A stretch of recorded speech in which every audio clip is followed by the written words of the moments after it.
Yo, what's up guys? Gabby here from Ray Studios, and today I'm gonna be reviewing the Tynee Mini 3 Pro. First, let's do a quick unboxing.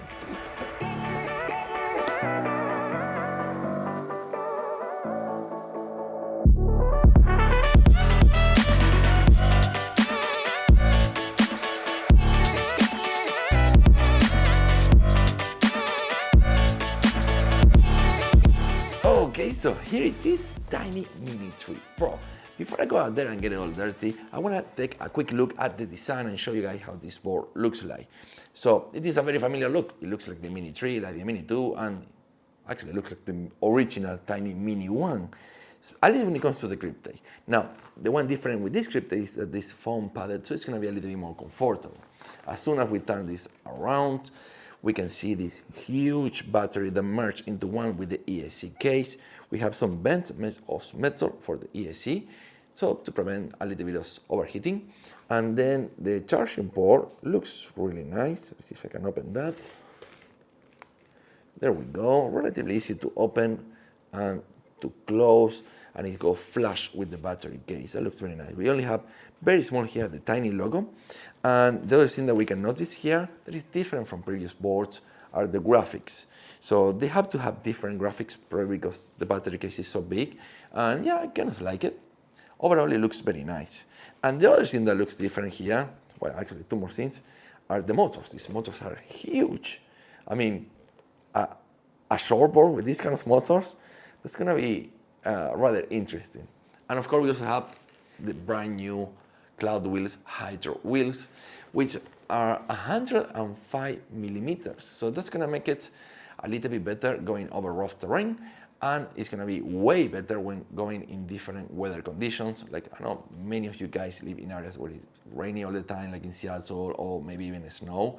So this is gonna make it more easy to ride on all kinds of weather conditions. Okay, let's go out and have some fun.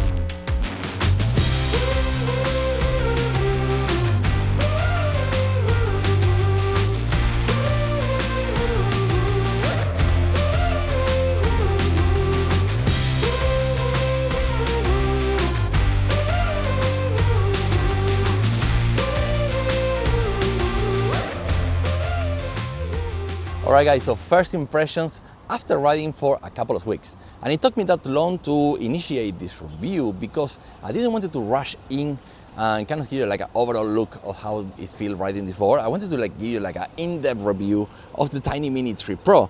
And let's put it this way, if there was one complaint about the Tynee Mini 2, it was almost the perfect mini board. It was at the acceleration, especially going uphill, sometimes it could be a little bit weak, especially for someone so heavy like me and a little bit over 200 pounds.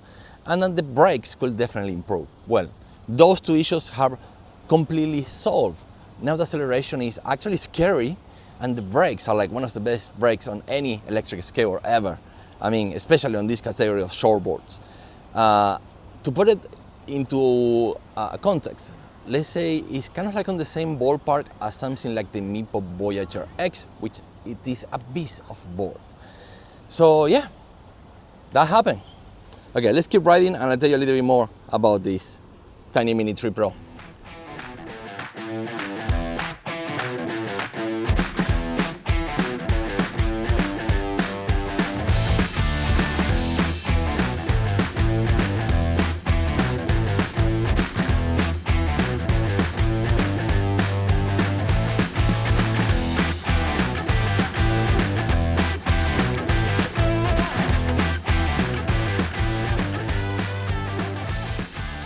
We got 2,800 watts dual belt system with 6533 BLDC motors. If I'm not mistaken, these are the same motors that they put in the Tynee Explorer, and that's probably what makes this board so powerful. And you may be wondering, okay, what if I'm not a pro? What if I'm a beginner and I have a lot of money to buy whatever is the best electric shortboard there is on the market today, which is probably this one right here? Well, good you asking. I let one of my friends who just started riding electric skateboards, and well, she said she had a lot of fun and it wasn't too hard to ride. Basically, she only complained about the weight and the tracks being a little bit too stiff, but in her defense, the tracks were adjusted for my weight, which I'm pretty heavy. But other than that, she did have a lot of fun.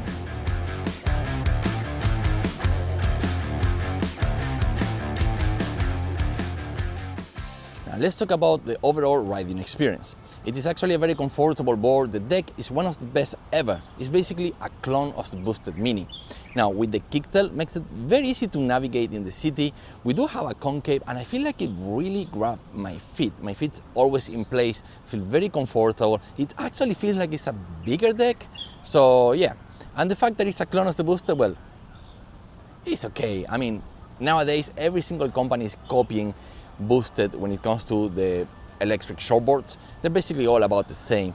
It's just very comfortable to ride. Now the tracks are one of the best ever, also in a shortboard, but I kind of like a little bit more the tracks on the Tynee Mini 2.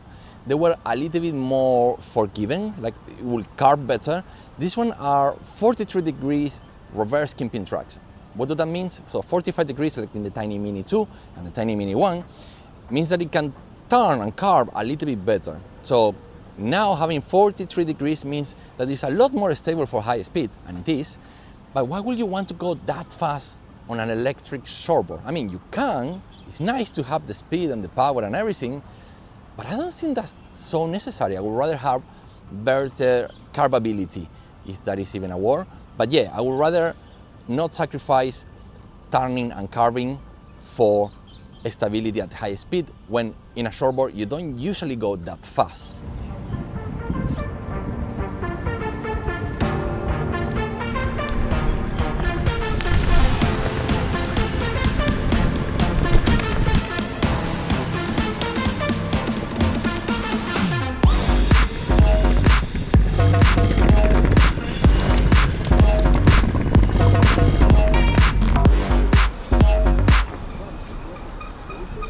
So fucking hot.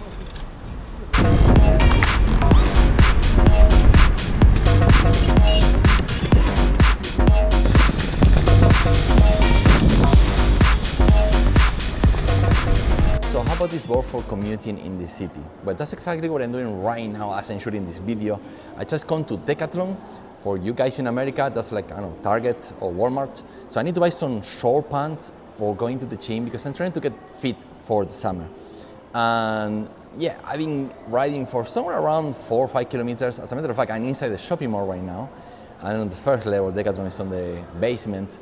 And yeah, I mean, so far it's so good because it's a shortboard, but it has the power to carry me around no matter if there is uphill or downhill or if I have to brake very fast. As a matter of fact, I can even overtake some cars.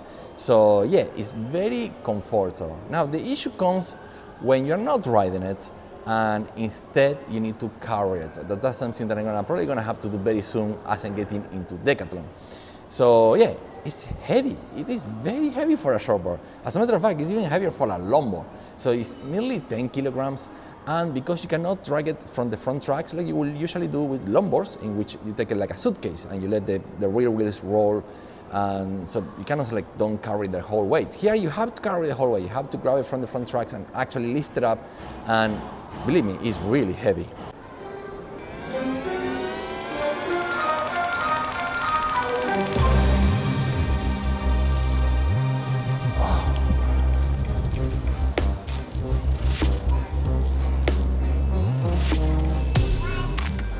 Even so this is very heavy, it's still a shortboard. And you get away with things like skating inside a mall, like I'm doing right now, because it's a lot less offensive than a longboard. It looks smaller and people say, like, that's okay, it's just shortboard. Since I'm in Decathlon, I'm gonna take an opportunity to buy a new helmet since the one I have, the lining is completely destroyed. So yeah, time to get a new one. So basically the helmet is fine, it's just the lining that is not good. So I'm gonna try to just buy the lining, replace that, I keep using the same helmet that is like a custom-made graffiti on the outside made by an artist. I don't really want to change the helmet, I just want to change the lining. So I didn't buy a helmet, but I did buy some new pants for me to go to the gym and water. But for some reason it was a lot more expensive than any other water outside of Decathlon. But anyway, to come here, I skate somewhere around 7 kilometers and I only dropped a bar here in the remote. So yeah, that's the other huge advantage on this huge battery shortboard. I mean, there isn't any other shortboard out there that even come close to this battery. So we have a 13S2P with a 56 volts and it's a Molicel P42A, which pretty much ensures this is the best battery you can possibly have on a shortboard. And I think this is going to remain like this pretty much forever. I mean, look at this. It's basically the entire back of the board. It's like a unibody with the ESC. Now, one thing as I'm touching the ESC is that this ESC tends to get really hot. And I talked to Aiden and he said, it's fine. Nothing will ever happen. Keep riding, no problem. So in its defense, the temperature today is 37 degrees Celsius. This is very, very hot, and I tend to ride very aggressive, and there are a lot of hills in the area where I live, plus I'm also very heavy. So it will be normal for this to overheat, but yeah, something you need to keep in mind because it's actually uncomfortable to touch. I mean, you cannot touch it too long, you actually burn. So yeah, another thing that I want to remark before I go back are the wheels. The wheels are the hydro wheels, but they're not the hydro wheels, the same wheels that you've seen in the X-Way Flex Pro or in some other like boards that probably have hydro wheels.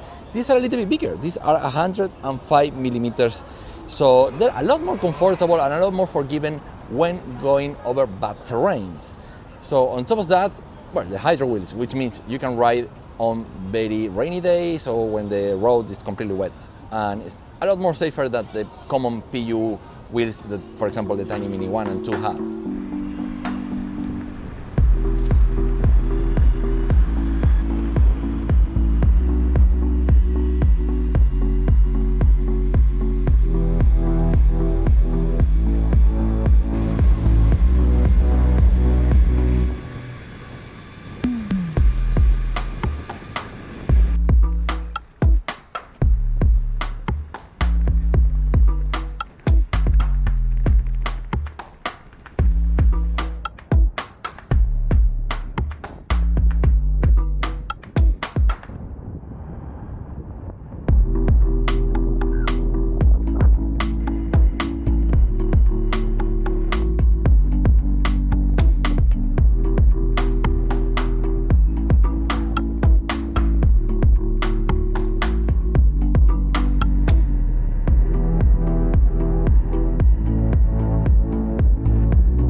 Okay guys, so the last few days have been impossible hot to ride. That's because the temperature outside is somewhere like 37 degrees Celsius, and it's been like this day after day after day. Now, if you care about the environment like I do, let's all start riding electric skateboards, please. Even so you might have a Tesla, trust me, the amount of energy a Tesla needs to move around cannot even compare to the amount of energy that this needs to move around. It's convenient, it's fast, and it's a lot of fun. And like I say, even if you have an electric car, this is a lot more environmental friendly. Okay, with that being said, I'm gonna jump into the conclusions. But before that, I wanna quickly talk about this. This is the new Tynee remote, and it is awesome. So first, they designed it with a better grip than the rounded Hobbywing remote.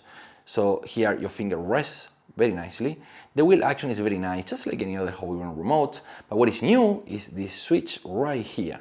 So we can switch into reverse with a hard switch instead of just tapping twice or 3 times or whatever. So yeah, that's convenient. That's actually like the old Hobbywing remotes that they used to have the switch.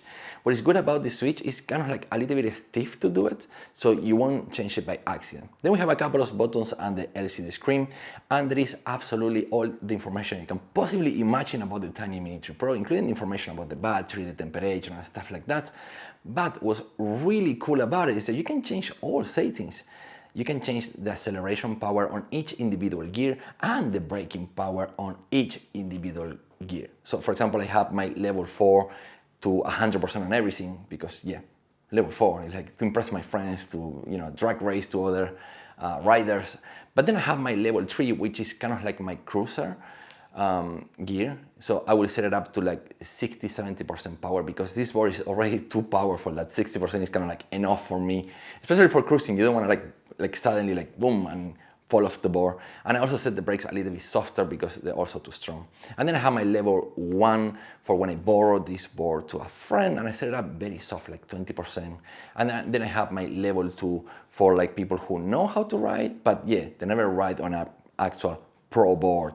So yeah, it's very convenient. I believe there is also an app where you can also access all the settings, but it's a third-party app. I don't like it. I tried before with a scooter. I didn't even try this time. I just like to do it directly here on the remote, because I can do it conveniently anywhere. I can stop anywhere on the road, have a coffee, and go like, oh, well, let's change the settings. As a matter of fact, I never change them, but I only change them once, and that's about it. Okay, guys, that's it for me. If you want to buy this board, please do it out of my affiliate links down below. And if you have somehow enjoyed this video, make sure to comment, like, share, and subscribe. All right, guys, that's it. Adios, amigos.